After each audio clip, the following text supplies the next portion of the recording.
Et bien WAKTP les amis, c'est Dark Magikarp, je suis très heureux de vous retrouver en ce début de semaine. Les vidéos reprennent un petit peu, je suis content, j'espère que vous aussi.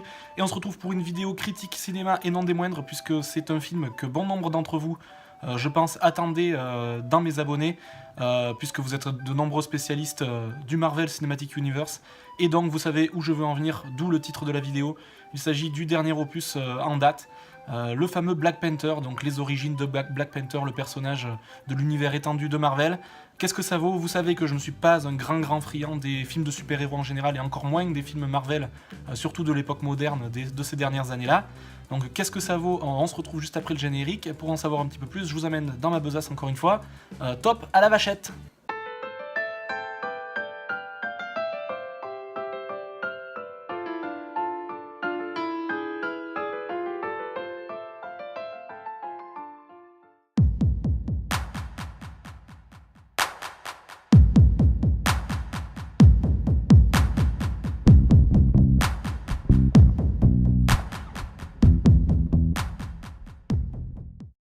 Donc voilà les amis, Black Panther, donc réalisé par Ryan Coogler, donc un néophyte encore plus que le film de la semaine dernière et qui était The Greatest Showman.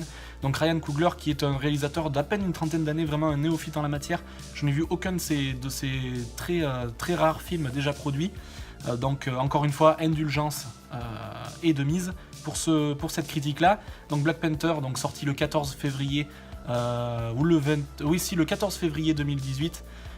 Donc voilà, qui vient placer en première ligne le Black Panther, donc le héros de l'univers étendu de Marvel, comme je vous l'ai déjà dit dans l'introduction.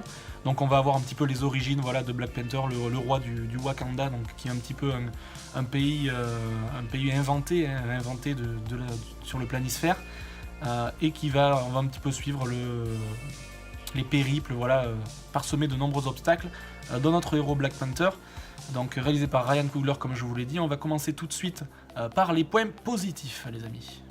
Donc juste avant de commencer avec les points positifs, je vais vous donner quand même un petit peu le roster, le casting principal, qui est assez étoffé et qui m'a beaucoup plu. C'était une bonne surprise ça au départ, puisque les Marvel sont d'habitude agrémentés un petit peu de personnages et d'acteurs un petit peu lambda, un petit peu qu'on voit partout du moment. Voilà, ils aiment bien piocher un petit peu partout dans tout ce qui fonctionne en ce moment, et nous les mettre dans un mélange un petit peu indigeste en général.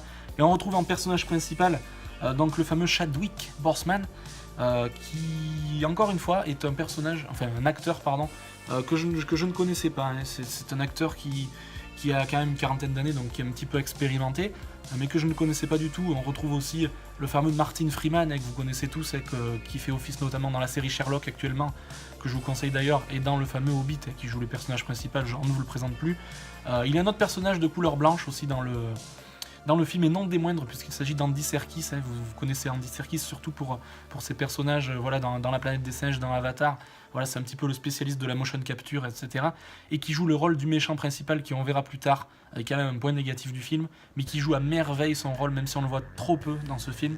Il joue à merveille. Et pour les friands de The Walking Dead, on retrouve également Danai Gurira, donc, qui joue le personnage d'habitude de Michonne, que j'aime beaucoup d'ailleurs dans The Walking Dead, et qui a un rôle encore un petit peu intéressant dans cet opus-là.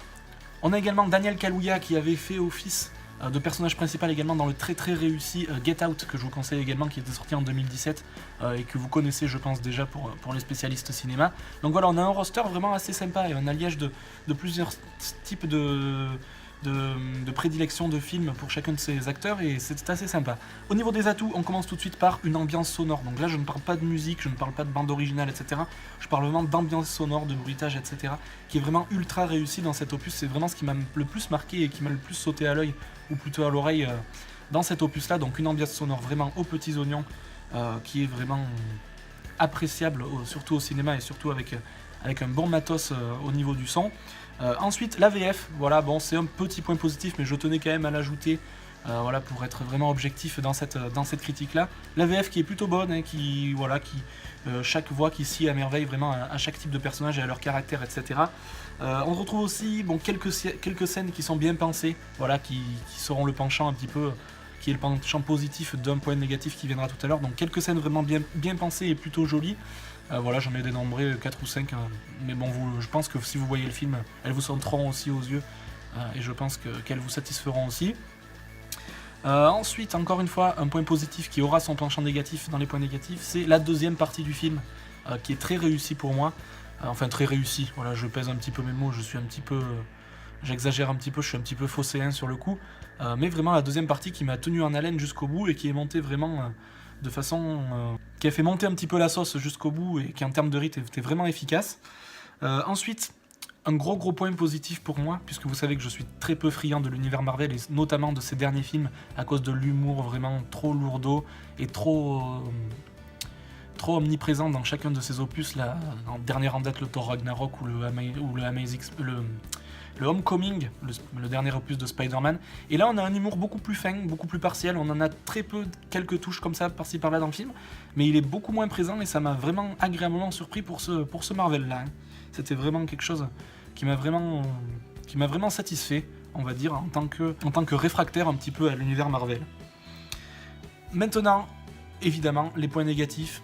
Que serait une critique sans points négatifs? Et il y en a encore pas mal, bien sûr, les amis. Vous allez voir que je n'ai pas été avec le dos de la cuillère, encore une fois. Le premier et le plus gros, je pense, ce sera le premier tiers du film, et quasiment même la première moitié du film, que je n'ai pas aimé du tout. Vous me direz ce que vous en avez pensé dans les commentaires, les amis, je suis curieux pour ceux qui l'ont vu, mais voilà, c'est un petit peu l'interrogation. On sait pas ce qu'on fout là, le rythme est pas là. On sait pas où veut en venir le réalisateur, en fait. On comprend au fur et à mesure ensuite, mais voilà, c'est l'interrogation au début, et du coup, on perd une grosse demi-heure de qualité pour ce film-là. Un autre point négatif, voilà, le rythme encore inégal. Je sais que je le mets quasiment tout le temps en ce moment dans les points négatifs, mais là, particulièrement pour ce film, le rythme est très inégal. On a beaucoup trop d'action. Alors beaucoup vont me dire, oui, mais Marvel sans action, c'est pas Marvel. Mais là, il y en a vraiment trop, et surtout, les scènes sont trop longues. Elles sont interminables, les scènes d'action. En plus, elles se ressemblent, voilà, c'est blanc bonnet et bonnet blanc pour chacune de ces scènes d'action, qui sont vraiment trop présentes pour moi. L'absence d'un réel vilain aussi, voilà, un réel méchant, charismatique, profond. Dans cet opus-là, on a des petits méchants, on a des petits vilains, hein, voilà, entre guillemets, ils portent bien leur nom, mais pas un grand méchant, vraiment. On n'en a pas, et vous me direz ce que vous en avez pensé encore une fois pour ceux qui ont vu le film, mais sans vous spoiler, on a des petits vilains comme ça, mais ça casse pas trois pattes à un canard laqué, comme j'aime à le dire, et ça fait partie vraiment des points négatifs de ce film pour moi. Et enfin, encore une fois, un scénario. Voilà, c'est un petit peu le point faible et le penchant négatif qu'on retrouve souvent dans les Marvel pour moi. C'est un scénario, encore une fois, trop mou, trop... Voilà, ils ont essayé, on voit, de faire quelque chose de plus profond et tout ça, mais c'est encore une fois un scénario qui manque vraiment de relief et d'envergure. Voilà, c'est trop plat, encore une fois, ça me satisfait pas, qu'est-ce que vous voulez que je vous dise, c'est mes goûts, c'est comme ça les amis, et ça vient conclure cette petite critique, donc vous voyez que c'est encore une fois, c'est pas trop mal pour un Marvel quand même, hein. Par rapport aux derniers opus en date de super-héros, notamment le Justice League de chez DC qui m'avait vraiment fâché avec la licence. Voilà, c'est aléatoire, mais ça reste quand même plutôt positif sur le final. Ça reste un très bon divertissement, je pense, à voir au cinéma, même si on en a fait encore une fois trop sur ce film, je trouve. Tout le monde a dit, voilà, le chef-d'œuvre, le meilleur Marvel de tous les temps. Voilà, j'ai vu des critiques, vraiment, bon, ça m'a un petit peu saoulé, on va dire. Je suis encore une fois très partagé. Et la note finale sera de 13 sur 20. Donc voilà, pour moi, un Marvel quand même réussi. Vous savez que si je mets 13 sur 20 avec un Marvel, c'est que je trouve plutôt réussi. Voilà, l'univers, voilà, étendu de Marvel, voilà, qui est un petit peu plus atypique. Voilà, on retrouve une patte vraiment spéciale, des choses qu'on n'a pas l'habitude de voir, et ça m'a changé un petit peu de cet univers Marvel, là, des Avengers et tout ça, qui commençait à me saouler. Donc si vous voulez quelque chose qui...